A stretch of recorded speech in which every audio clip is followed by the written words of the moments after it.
የምንለብሰው፣ የምንናገረው፣ የምንመርጠው የሥራ መስክ ሰው ምን ይለኛል በሚል ስሌት የታጠሩ ናቸው። ለምንድነው ለሰዎች አስተያየት ይህን ያህል የምንጨነቀው? መልሱ ቀላል ነው። እንደ ሰው ልጅ ተቀባይነትን እንፈልጋለን። ነገር ግን ይህ ተቀባይነት የማግኘት ጉጉት መስመሩን ሲስት ለሰው ፊት መስጠት ወደሚባል በሽታ ይለወጣል።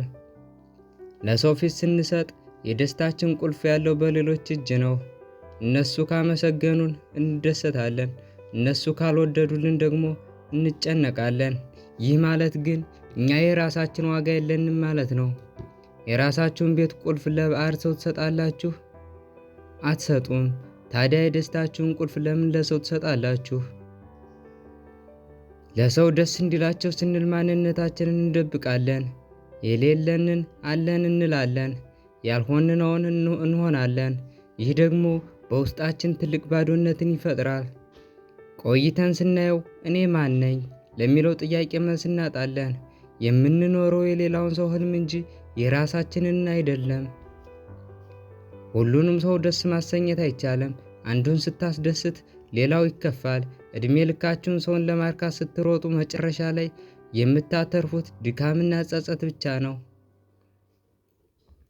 ለሰው ፊት መስጠት በሕይወታችን ላይ የሚያመጣው ጥፋት ቀላል አይደለም። በጥቂቱ እነዚህን እንመልከት። አንደኛ፣ ህልምን ይገድላል። ስንት ጎበዝ ሰዓሊዎች ስዕል ምን ያደርጋል ተብለው ሙያቸውን ትተዋል። ስንት የንግድ ሐሳቦች ሰው ይስቅብኛል በሚል ፍርሃት ሳይጀምሩ ቀርተዋል።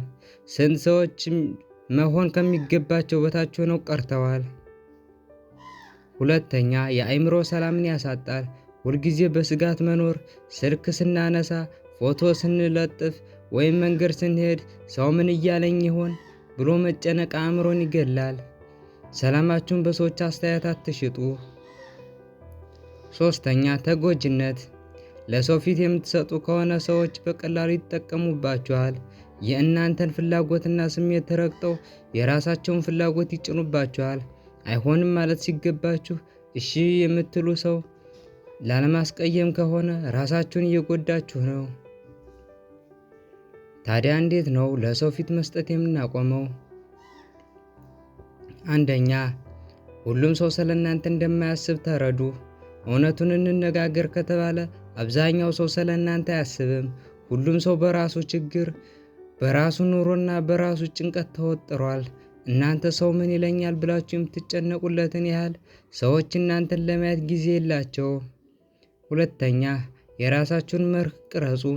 በሕይወታችሁ የምትመሩበት ጠንካራ መርህ ይኑራችሁ። የራሳችሁ መርህ ካላችሁ የሰው አስተያየት እንደ ንፋስ ያልፋል። መርሃችሁ ትክክል መሆኑን ካመናችሁበት ዓለም ቢቃወማችሁ እንኳ አትናወጡም። ሶስተኛ፣ አይሆንም ማለትን ልመዱ። አይሆንም ማለት ክፋት አይደለም። አይሆንም ማለት ለራሳችሁ ቅድሚያ መስጠት ነው። የሰውን ፊት ላለማየት ስትሉ የራሳችሁን ግዴታና እረፍት አትሰዉ። አራተኛ፣ ትችትን መለየት።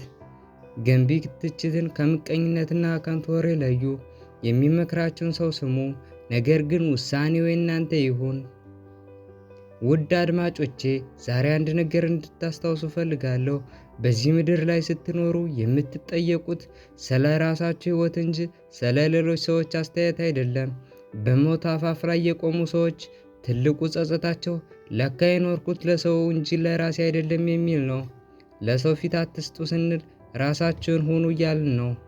እውነተኛ ማንነታችሁን ይዛችሁ ስትወጡ መጀመሪያ የሚተቹባችሁ ሰዎች መጨረሻ ላይ ያከብሯችኋል።